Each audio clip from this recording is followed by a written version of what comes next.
All India Radio presents Morning News.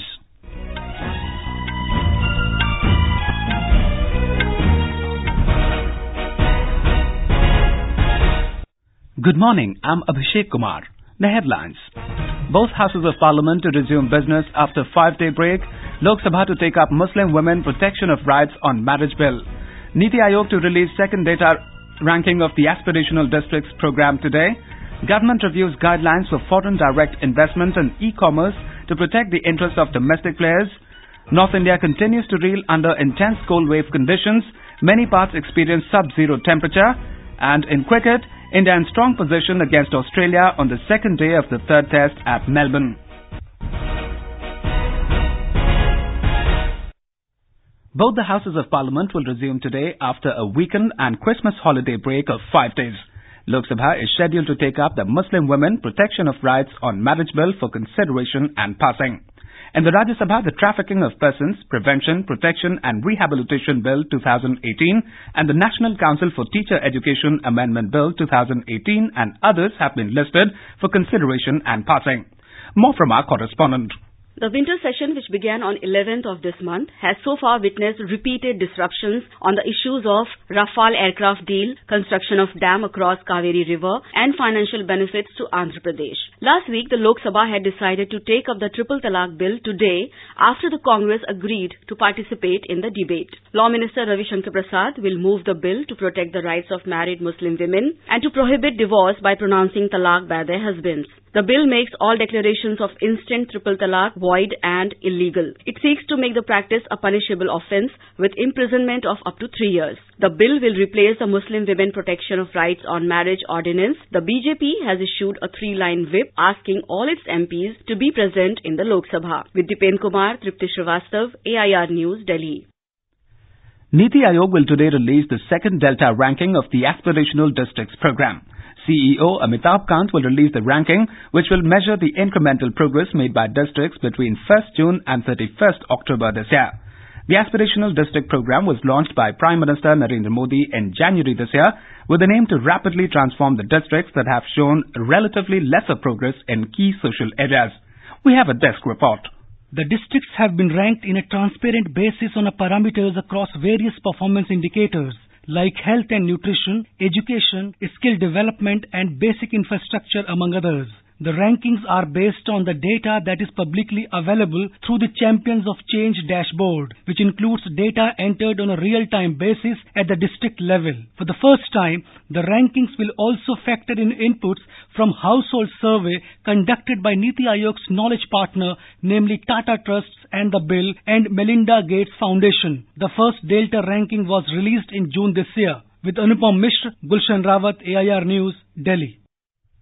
Reserve Bank of India has named former Governor Bimal Jalan as the head of the expert panel that will decide on the appropriate size of reserves that the central bank should maintain and the dividend it should give to the government. RBI said in a statement yesterday that expert committee has been asked to study global practices and suggest if the central bank was holding reserves and buffer capital in surplus if they required. It will submit its report in 90 days from the first day of its meeting. Former Secretary Rakesh Mohan will serve as the vice chairman of the panel. Prime Minister Narendra Modi will visit Dharamshala in Himachal Pradesh today to join the celebrations marking 1 year of the BJP government in the state. He will address a public rally in Dharamshala and will also interact with the beneficiaries of various government schemes. An official release said Mr. Modi will release a document highlighting the achievements of the government. Our correspondent has more on this. Braving the severe cold, people have started arriving in large number from across the state since morning. Elaborate security arrangements have been made in view of Prime Minister's visit. Posters, banners and hoardings in saffron colors have been displayed in the city to welcome Prime Minister Modi. Prime Minister will address Jan Abhar rally at Police Ground in Dharamshala and will meet and interact the beneficiaries of Union Government flagship program running in the state. Union Health Minister JP Nadda and Chief Minister Jairam Thakur along with other high-level dignitaries will also grace the occasion. Sanjeev Sundariyal, AIR News, Shimla. The Election Commission has banned all kinds of tobacco in polling booths during next year's general elections in a bid to effectively implement tobacco control laws in the country. The Commission has asked all states and union territories to issue instructions to district electoral officers cum district magistrates to ensure prohibition of not just smoking but also the use of bidi, cigarette, gutkha and chewable tobacco are prohibited in all polling booths. As per the guidelines, each polling booth will have a banner put up saying the same. This is All India Radio giving you the news. For quick news updates round the clock, follow us on our Twitter handle @AIR News Alerts. You can also log on to our website newsonair.nic.in. Government has reviewed guidelines for foreign direct investment in e-commerce companies to protect the interest of domestic players. It has taken a host of steps and barred e-commerce entities from selling products to the companies in which they have stakes. In a statement, the Commerce and Industry Ministry said it has also prohibited e-commerce companies from entering into an agreement for exclusive sale of products. Cashback provided to buyers by group companies of marketplace entity is required to be fair and non-discriminatory. The ministry said the decision will create a level playing field in the sector. It will come into effect from 1st of February next year. The decision comes in the backdrop of several complaints being flagged by domestic traders on heavy discounts being given by e-commerce players to consumers. Traders have welcomed the government's move in this regard. The Reserve Bank of India, RBI, will capture payment habits of individuals in 6 cities, including 4 metropolitan towns. For the purpose, the central bank has launched a survey on retail payment habits of individuals, SRPHI. According to RBI release, the survey will cover a sample of 6,000 individuals from various socio-economic backgrounds across 6 cities, including Mumbai, Delhi, Kolkata, Chennai, Bengaluru and Guwahati. The survey seeks qualitative responses from individuals on their payment habits. The findings may provide some idea about awareness and usage habits of digital payment products. In Madhya Pradesh, a 5-day session of the newly elected State Assembly will begin in Bhopal on 7th January. The MLAs will be administered oath of office on January 7th and 8th. Election for the Speaker's post will take place on January 8th, while the Governor will also address the House on the same day. Government is instituting the Atal Bhashantar Yojana for training language experts towards creating a pool of specialized interpreters for interpretation to and from Hindi language in Arabic, Chinese, French, Japanese, Russian and Spanish. Ministry of External Affairs said under the scheme, 1 candidate each will be selected through a multi-stage selection process and trained in the foreign language at government cost in reputed language schools abroad. North India continues to reel under fog and intense cold wave conditions. Many parts of the region are experiencing sub-zero temperature. The Met Department said Delhi is expected to see a minimum temperature of below 4 degrees Celsius till Sunday or Monday. The maximum and minimum temperatures are likely to hover around 21 and 4 degrees today. In Uttar Pradesh, Muzaffarnagar continues to be the coldest place in state, recording the lowest temperature of 1 degree Celsius, while Agra recorded 2.7 degree, 5 degrees below normal. Our correspondent has filed this report. During his surprise visit to shelter homes at railway station and medical college in Gorakhpur yesterday night, Chief Minister asked people about the quality of facilities they were getting at these places. He assured that government will take care of them in this severe cold condition. Railways cancelled 11 trains passing through state due to foggy conditions. 2 more trains are partially cancelled while there is reduction in frequency of 6 trains. Cold wave and dense fog has disrupted normal life in the state. Sushil Chandra Tiwari, AIR News, Lucknow. The cold wave sweeping Himachal Pradesh has further intensified with lowest temperature recorded in tribal district of Lahaul and Spiti's administrative centre Keylong at minus 11.1 degrees Celsius. In Punjab and Haryana, Amritsar and Admapur, mercury plunged to identical minimum temperatures of 0.4 degrees Celsius. Fog has reduced visibility Admapur, Halwara, Bathinda, Faridkot and Gurudaspur. In Jammu and Kashmir, Leh town in Ladakh region recorded the lowest temperature at minus 17.1 degrees Celsius. More from our correspondent.